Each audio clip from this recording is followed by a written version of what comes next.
नमस्कार। सच्ची विरासत के इस 8वें एपिसोड में मैं सुगंधा जौहर आपका स्वागत करती हूँ। चाय, इतिहास और विरासत के इस सीरीज के पहले भाग में हमने चाय का 17वीं सदी में चीन से निकलकर दुनिया भर का फेवरेट पेय होने तक का इतिहास देखा। आज इसी सीरीज के दूसरे भाग में अंग्रेजों की मीठी चाय के कारण कैसे करोड़ों अफ्रीकनों को गुलाम बनाया गया, इसके बारे में जानेंगे। 1833 के बाद जब ब्रिटेन के गुलाम विरोधी कानून के कारण अफ्रीका से गुलाम आना बंद हुआ, तो शक्कर उत्पादन में उनकी जगह लेने कैसे लाखों इंडियंस को हजारों मील दूर के देशों में भेजा गया, इसके बारे में भी हम बात करेंगे। पर आगे बढ़ने से पहले आपसे एक रिक्वेस्ट है। आपको अगर ये वीडियो पसंद आए तो प्लीज जरूर लाइक कीजिए। अगर आपने अब तक इस चैनल को सब्सक्राइब नहीं किया है तो सब्सक्राइब कीजिए और जितना हो सके उतना ज्यादा शेयर कीजिए। और हाँ, आपके विचार हमें नीचे दिए कमेंट्स बॉक्स में जरूर दीजिएगा कि आपको कैसे लगा, क्योंकि आपके कमेंट्स ही मुझे वीडियो बनाते रहने का हौसला देते हैं। तो चलिए देखते हैं कि शक्कर डली चाय ने क्यों और कैसे करोड़ों अफ्रीकी लोगों को, पहले तो मध्य अमेरिका के कैरिबियन द्वीपों में और बाद में यूनाइटेड स्टेट्स और मॉरिशस जैसे देशों में गुलामी की नरक जैसी जिंदगी बिताने पे मजबूर किया। क्या है कि यूरोप की ठंड में गन्ना नहीं उगता, इसलिए वहां के सारे राजा और सामंत मीठे के लिए अमेरिका की खोज तक उत्तर अफ्रीका के मोरक्को महंगे शक्कर पे निर्भर थे। अमेरिका की खोज के बाद वहां का गर्म वातावरण देख पुर्तगालियों ने दक्षिण अमेरिका के ब्राजील में पहले गन्ने की खेती शुरू की।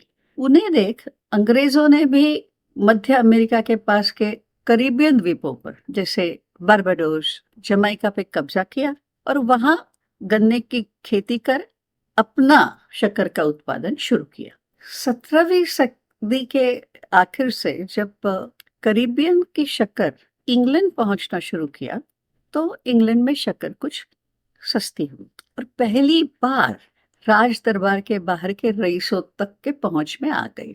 तब तक ना ये रईस राज दरबार की नकल उतारते हुए चाय पीने लगे थे। तो जब शक्कर खरीद सके तो अपनी रईसी बताने के लिए वो अपने चाय में भी शक्कर मिलाकर पीने लगे। फिर 1760 के दशक में शक्कर और सस्ती हुई। वहां के मध्यम वर्ग के लोग भी शक्कर खरीदने लगे और रईसों की ही तरह अपनी चाय में भी शक्कर डालकर पीने लगे। फिर क्या हुआ कि अचानक 1785 के बाद पूरे ब्रिटेन में मीठी चाय और उसके कारण शक्कर की मांग दिन दुनी रात चौगुनी रफ्तार से बढ़ने लगी। और वो जो शक्कर की मांग बढ़ने लगी वो आज तक बढ़ती ही रही है। नतीजा क्या हुआ कि जिस इंग्लैंड में 1600 में सालाना प्रति व्यक्ति शक्कर की खपत केवल 500 ग्राम थी, उसी इंग्लैंड में 1789 यानी 1789 तक चाय, मीठी चाय पूरा ब्रिटेन मांगने लगा। तब से बढ़ के 6.5 किलो हो गए।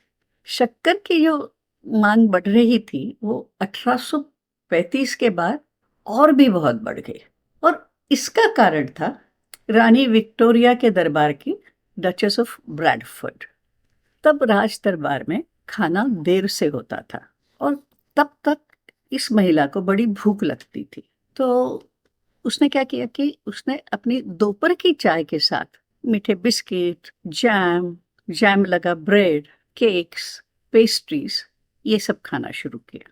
राज दरबार के लोगों ने जब ये देखा, उनको भी तो परेशानी होती थी, उन्होंने भी शुरू किया। और फिर जैसे हमेशा होता है, राज दरबार से ये आदत रईसों में और रईसों से लेकर आम जनता में जल्द ही फैल गई।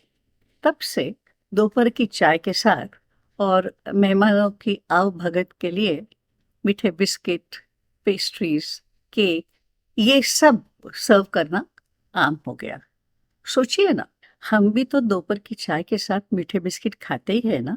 इस सब का नतीजा ये रहा कि 1880 तक ब्रिटेन कि प्रति व्यक्ति सालाना शक्कर की खपत बढ़कर 38 किलो हो गई, जो 1900 में और बढ़कर 45 किलो प्रति व्यक्ति हो गई थी, और उसके बाद आज तक वो बढ़ती ही रही है। आज ब्रिटेन की प्रति व्यक्ति सालाना शक्कर की खपत करीब करीब 50 किलो है। 1920-30 की दशक तक इसमें की ज्यादातर शक्कर या करीबियन से, ये करीबियन के बाद अंग्रेजों ने शुरू किए मॉरिशस के गन्नों से ही आती थी। पर इन सारे गन्ने के खेतों के मालिकों के सामने एक बहुत बड़ा प्रॉब्लम था, मजदूरों का, क्योंकि गन्ने की खेती और शक्कर के उत्पादन के लिए कमर तोड़ मेहनत लगती है, और वो भी कड़कती धूप में। शुरू में तो उन्होंने वहीं के मूल निवासियों को काम पे रख दिया, पर ये लोग कुछ ही दशकों में उस काम के कारण और कुछ गोरों के अत्याचारों के कारण चल बसे। फिर अंग्रेजों ने यूरोप और ब्रिटेन के गरीबों को लाकर खेती करवाने की कोशिश की, पर गन्ने की खेती का काम देख वो लोग जल्दी भाग गए। आखिर अंग्रेजों ने भी वही किया जो पड़ोस के ब्राजील की कर रहे थे। उन्होंने अफ्रीका से गुलाम खरीदकर काम पे लगाना शुरू कर दिया। इन गुलामों को खरीदने में अंग्रेजों का काफी फायदा था। एक तो वो उन्हें बड़े सस्ते में और चाहे जितनी संख्या में आसानी से मिल जाते थे। दूसरा, वो तो गुलाम थे, उन पे चाहे जितने अत्याचार करो, चाहे जितना उनसे काम लो, कितने भी घंटे काम लो, वो भाग नहीं सकते। वो मरने तक अपने मालिकों के कब्जे में ही थे। एक बार जो 17वीं सदी के आखिर में ये गुलाम खरीदना शुरू हुआ करीबियन के लिए, वो अगले 150 साल तक चलता ही रहा और बढ़ती संख्या में गुलाम आते रहे। और ये रुका भी केवल इसलिए कि ब्रिटेन ने गुलामी विरोधी कानून 1833 में पारित किया। यूनाइटेड स्टेट्स के सिविल वॉर के कारण हम में से कई लोगों को लगता है कि सबसे ज्यादा अफ्रीकन गुलाम यूनाइटेड स्टेट्स में गए, पर ऐसा नहीं। सच तो यह है कि अमेरिका में केवल कुल गुलामों के केवल 10% लोग गए थे। 70% गुलाम करीबियन के ऊपर ले जाए गए, और बाकी जो बचे वो पुर्तगाली ब्राजील में अपने खानों में और कुछ गन्ने के खेतों में काम करने के लिए ले गए। अगर आपका ख्याल है कि ये गुलामों को पकड़ने का काम गोरे खुद अफ्रीका में जाके करते थे, तो वो सरासर गलत है। ये नेक काम दरअसल पश्चिम अफ्रीका के ही दाहोमी और घाना यहाँ के सामंत लोग करते थे। ये लोग, जैसे आप ये चित्र में देख रहे हैं, अंदरूनी अफ्रीका में जाकर वहां के लोगों को पकड़ रस्सियों और सलाखों में बांध लंबी कतारों में जानवरों जैसे हाँकते हुए उन्हें औदा जैसे गुलामों की मंडियों में अफ्रीका के किनारे तक लाते थे। इन मंडियों में गोरे गुलामों के व्यापारी उन्हें सैकड़ों में खरीद भेड़ बकरियों से भी बदतर तरीके से अपने जहाजों में भर अमेरिकन महाद्वीप या कैरिबियन द्वीपों तक ले जाते थे, जहां उनकी नीलामी होती थी। अगर हम गुलामों के जहाज के इस प्लान को ध्यान से देखें तो हमें इस समझ में आ जाता है कि सचमुच को इन गुलाम जहाजों में न बैठने की जगह होती थी, न खड़े रहने की, बस ज्यादातर समय उन्हें लेटे ही रहना पड़ता था। इन परिस्थितियों में अफ्रीका से कैरिबियन तक के कई हफ्तों के सफर में जितने लोग जहाजों में ठूसे जाते थे, उसमें से 10 से 15% लोगों की मौत हो जाती थी। और दुख की बात तो ये है कि इन मौतों की खबर न खलासियों को होती थी, न जहाज मालिकों को। मरे हुए लोगों के शव जिंदा लोगों के साथ यात्रा खत्म होने तक वहीं पड़े रहते थे, और उनके बारे में जहाज के कप्तानों को जहाज खाली करने पर ही पता चलता था। पर ये तो कुछ भी नहीं। 18वीं 19वीं सदी की रेसिज्म को चलते गोरे लोग इन काले अफ्रीकनों को इंसान मानने से ही इनकार करते थे। उनकी नजर में उनके गाय बैल जैसे मवेशियों में और इन अफ्रीकन गुलामों में कोई अंतर नहीं था। यही तो कारण है कि मवेशियों की ही तरह इन गरीब बेचारे गुलामों के पीठ पर वे लोहे के अपने मार्क गर्म करके दागने में उन्हें कोई हिचकिचाहट नहीं थी। और ये तो गुलामों पे होने वाले अत्याचारों की शुरुआत मात्र थी। गुलामी की छोटी सी भी गलती पर उनके मालिक इस 19वीं सदी में दिखाए गए चित्र की ही तरह दूसरे गुलामों से पकड़कर कोड़े बरसाते थे, और तब तक कोड़े बरसाते थे कि या तो उनकी पीठ लहूलुहान नहीं हो जाए या वो मर जाए। गलती से अगर किसी गुलाम की उंगली या हाथ गन्ने का रस निकालने के चरक में आ जाए तो काम रोककर उसकी उंगली या ये छुड़ाकर उसे दवा दारू करने के बजाय ये निर्मम मालिक उसका हाथ काट देना पसंद करते थे, क्योंकि काम रोकने से उनका नुकसान होता था ना। गुलामों पर होने वाले अत्याचारों की लिस्ट यहीं खत्म नहीं होती, वो बहुत लंबी है। गोरे अगर किसी गुलाम को भागने की कोशिश में पकड़ लेते तो वो उसके सर पर इस चित्र में दिखाए जैसा एक लोहे का हेलमेट मर देते थे, ताकि वो न खाने या पीने के लायक न रहे, और बगैर खाए पिए वो जल्द ही मर जाता था। उनके दृष्टि में इसका ये फायदा था कि बाकी गुलाम उसकी हालत देखकर इतने दहशत में आते थे कि भागने की कोशिश बहुत कम हो जाती है।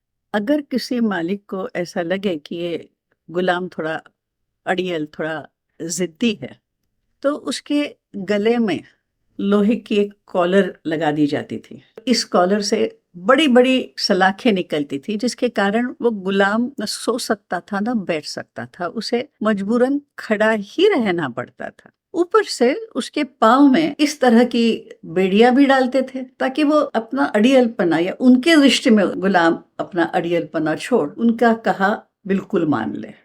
सोचिए ना, इन परिस्थितियों में कोई कितने दिन जिंदा रह सकता है। कैरिबियन के गुलाम भी औसतन उन गन्ने की खेतों में 6 साल से ज्यादा जीवित नहीं रहते थे।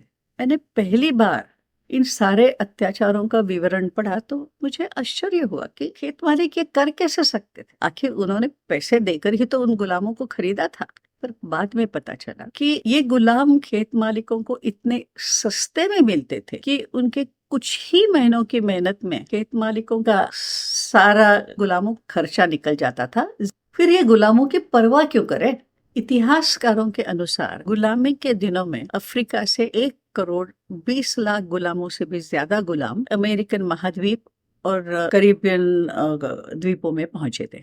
अगर हम इसमें उन 30 लाख लोगों को भी जोड़ दे जो पकड़े जाने से गुलामों की मंडियों तक आने तक, और जो गुलामों की मंडियों से नीलाम होने तक मर जाते थे, तो ये संख्या 1 करोड़ 50 लाख से भी ज्यादा होती है, जो अंग्रेजों के मीठी चाय के लिए अफ्रीका ने कुर्बान किए।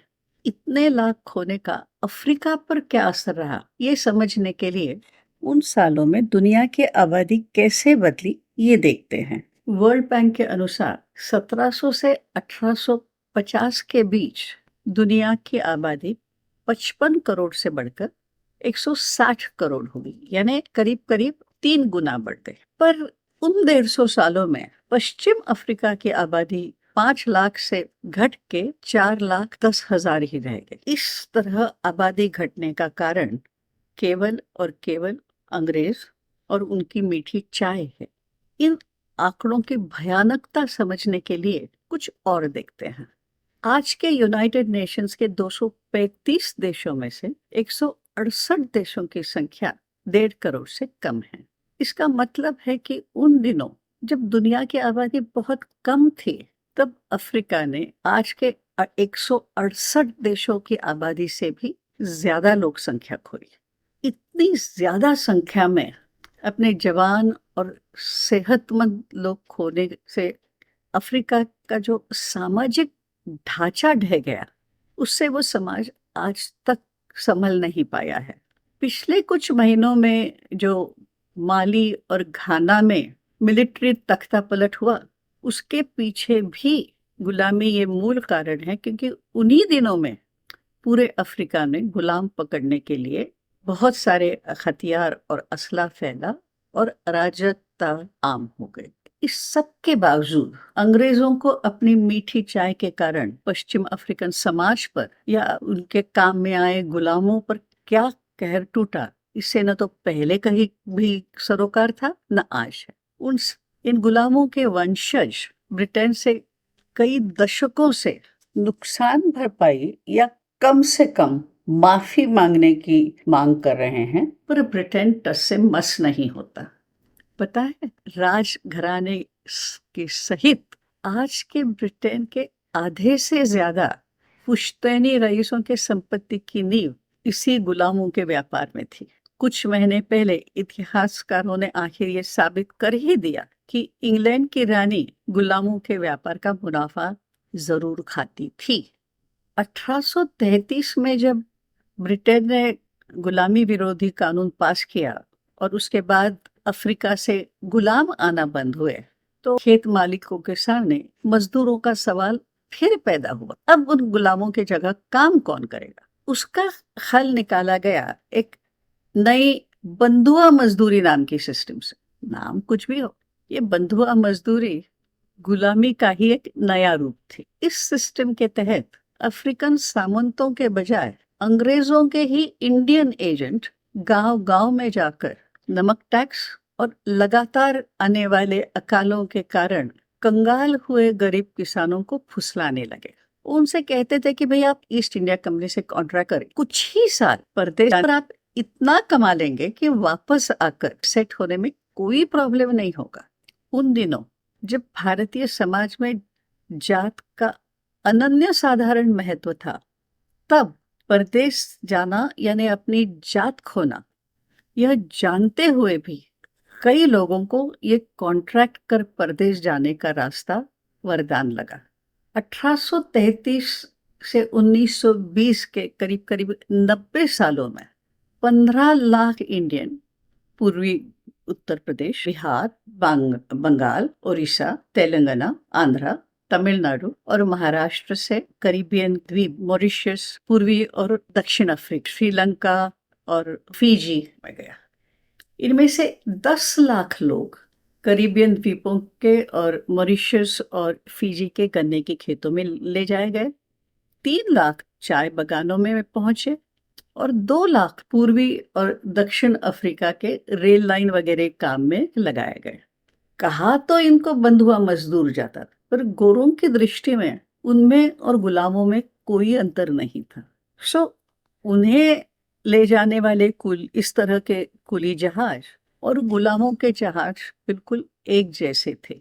इसी कारण इन जहाजों के सफर में गुलामों की ही तरह 10 से 15% बंधुआ मजदूरों की मौत हो जाती थी। खेतों बगानों में भी गोरों का बर्ताव इन बंधुआ मजदूरों से गुलामियों जैसा ही था। उनके अत्याचारों से तंग आकर मॉरिशस के एक पहाड़ी से इतने बंधुआ मजदूरों ने कूद के जान दी कि आज तक वहां के बंधुआ मजदूरों के वंशज उस पहाड़ी को सुइसाइड हिल ही कहते हैं।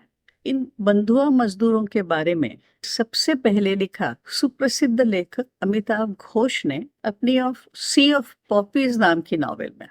उसके पिछले कुछ दशकों में कई बंधुआ मजदूरों के वंशजों ने अपने पूर्वज के बारे में भी किताबें लिखी हैं। उनमें से कुछ किताबों के संदर्भ मैंने नीचे दिए गए संदर्भों के लिस्ट की लिंक में ऐड किए हैं। ये बंधुआ मजदूर जब गए तो उन्हें ऐसा ख्याल था कि वो 10 साल के लिए गए हैं।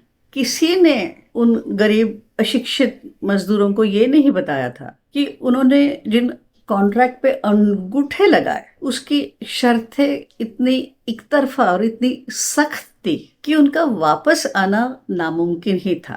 शायद ही कोई बंधुआ मजदूर वापस आए। जो जहां पहुंचे आखिर वहीं बस गए। अंग्रेजों की मीठी चाय के लिए शक्कर मुहैया करने अपने वतन से दूर दुनिया भर में फैले इन गुलामों और बंधुआ मजदूरों के वंशज आज भी अपने पूर्वजों की तरह वंशवाद का शिकार है।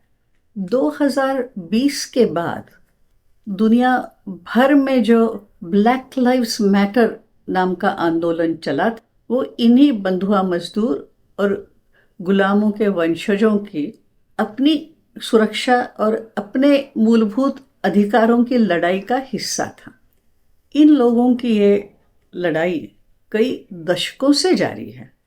तो ये है अंग्रेज़ों की मीठी चाय, गुलामी और बंधुआ मजदूरी के इतिहास की कहानी। इसी सीरीज के तीसरे एपिसोड में हम देखेंगे कि कैसे अंग्रेज़ों को चाय बेचकर अंग्रेज़ों के ही कारण चीनी जनता कैसे अफीमची बनी और चीन को वो अफीम बेचने के लिए अंग्रेज़ों के राज में अफीम उगाकर हमारे अफीम के किसान कैसे बर्बाद हुए। तो चाय, इतिहास और विरासत का ये तीसरा एपिसोड लेकर जल्द हाजिर होंगे। तब तक के लिए खुश रहिए, आबाद रहिए और सेफ रहिए। नमस्कार।